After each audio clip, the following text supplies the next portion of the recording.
What's up? I hope y'all all were eating good. ドブの味がする。え?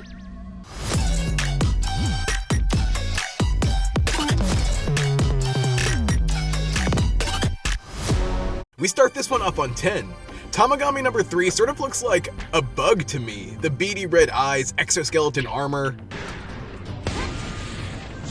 But the one who might get squished is Goku. Pansy warned Goku not to get killed, and you can see why. Number 3 might want to smash Goku more than Chi-Chi does. Seeing Goku actually fight with his power pole was sick. It's not just for display. By far, this obviously outdoes every fight we've had to this point in Daima. We can partially thank the animation director Kozue Komatsu. He's worked on episodes 1 and 3 now, and also on goated series like One Piece and slept on ones like Zatch Bell. Although this seems to be his first stint in Dragon Ball. Good reflexes and hitting hard is one thing, but I always look out for those clever plays. Show me that big battle IQ. This of course looks spectacular, but I can't say a particular moment stood out to me as that. Tamagami number 3 also would not make a good villain because personality is sort of lacking. Like, we remember Frieza for his poshness, Kid Buu for his volatility, Goku Black for his sexiness, and so on. Hoping for more personality in the next ones and not just stock phrases like not too shabby. Neat though how these matches are like spectacles. Usually Goku's hopping across borders to protect civilians, but here he doesn't really have to worry about that. 3 is putting the literal pressure on Goku. You could also feel the Super Saiyan brewing. Watching Goku struggle when you know he has like 3 to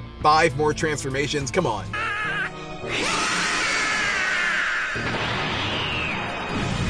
Yamashita continues to arouse my ears with his tracks. Really makes those hype moments stand out even more. Personally, my favorite Dragon Ball composer remains Kikuchi. His Huzia Kung Fu style was so distinct and no one's captured that for me since. Yamashita is a very worthy successor though. As well, you won't get much martial arts out of this match. It is a stunning street fight with terrific use of the terrain. It is the best when battles utilize the space, makes the world feel alive, even if number 3 could accidentally drop some bodies.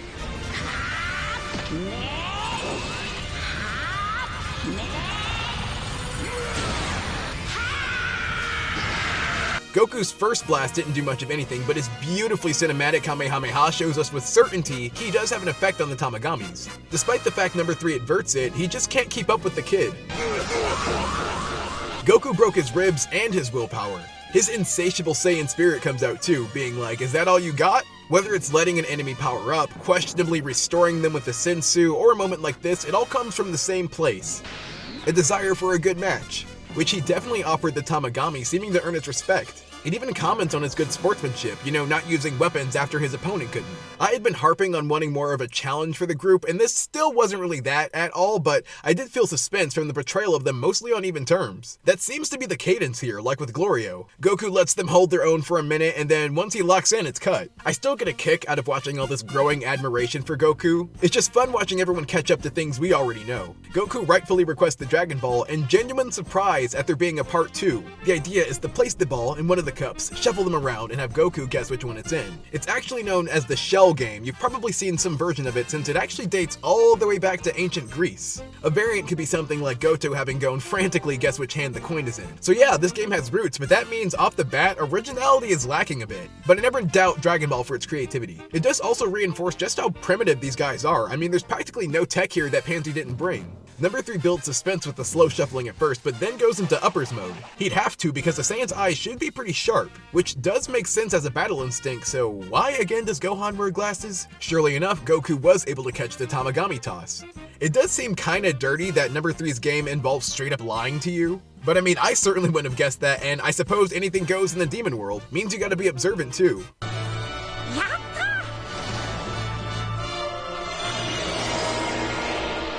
Goku's victorious, and it is so grand to have the ball retrieval with the Ballad of Dakajan. Plus, to watch Goku bring so much joy to the solemn place, much like his effect here. Even turning the Tamagami into friend, practicing the Kamehameha, like he really us. It's exactly as I had hoped, half an episode of an awesome fight. As much of a marvel as that fight was, it really seems like Daima's also trying to build up a plot. It's almost a shame that the series' plot elements are almost always overshadowed in favor of gut punching.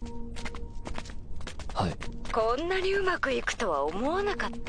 Because Daima's plot starts immediately cooking. These Arinsu calls are also becoming more and more frequent. Galero is bold too, loudly being like, "Oh, hey Arinsu-sama, yeah, still working on that betrayal." Arinsu is also making moves herself. If it's not too much of a stretch, I could definitely imagine that involving taking Goma out. They take off and Pansy's still blurring the lines between ki and magic. For now, there is no real distinction. I think we'll have to see an enemy that's resistant to one or the other. Or maybe a random NPC appears to explain it to us. Shin asks Gloria where they're off to, and it's a hoot watching him play stupid. Or just, maybe as a kid he doesn't fully comprehend the consequences of the impending betrayal. They're off to Demon World number 2. If this is the peasant demon world, I guess we're off to the middle class demon world. Since Goku's a local celebrity now, we'll also surely be seeing more of the police, and hopefully more competent ones. We get another Goma glimpse, and Z and Daima art style, moan. This is kind of insane. They focus on a figure in the background, and unfortunately it is not Gohan, but Dr. Arinsu. Immediately I'm like, are they trying to say Dr. Arinsu was there from the beginning? Like in Z timeline she was there, or she's traveled back in the Daima timeline. Either way, it is sick to connect Z to Daima like this. She's collecting BUU fragments, and I felt like it's gotta be for the regenerative properties. It's definitely not for the brain. We catch her menacingly using her hookah, and she's cementing the final boss vibes. I mean, in a series with only 20 or so episodes, there's not much time to establish anyone else. I believe it would also be the first main villain to be female-ish, if you don't count Android 18, that is. She meets up with a hag named Marba. Her and her ridiculous knockers are concocting some kind of potion.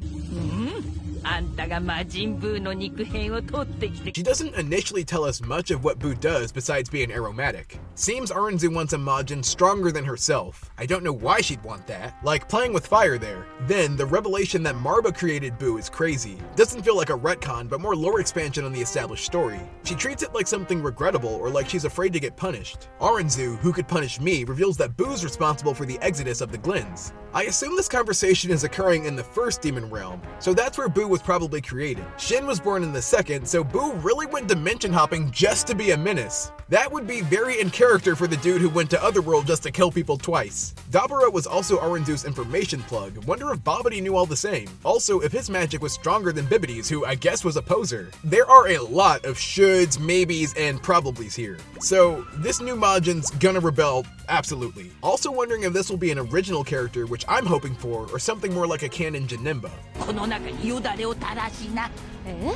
Turns out Arinsu's got a spit in it, and that plus the reasoning, I can just imagine the reactions. I wish I was that pot. Would that also mean Majin Buu is part Bibidi's spit? Eventually, it comes out Arinsu is seeking the throne, adding spit to the final boss tub. Marba claims she should watch out though because Goma's stronger than he looks, but that does feel hollow about the guy who had to nerf the Z fighters. But man, the vibrant colors, fluidity, it's just such an amazing scene. Arinsu also seems aware of Buu's wackiness, and that's why she's having Glorio collect the Dragon Balls. That's kind of a gamble. This is all assuming Goku won't lose, which to be fair is a safe bet, but still. It also shows us that Glorio's even playing King Kadan. He found a reason to get commissioned for this purpose. Kadan could also be plotting a betrayal though, and that'd be crazy to have a double cross. Though he really seems like a pretty surface level character. Everyone is in high spirits though since Goku got the ball.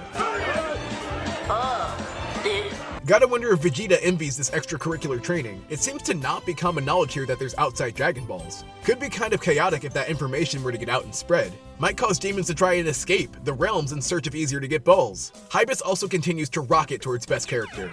Bulma, Goku, Piccolo, and him managing to keep Prince Vegeta in check.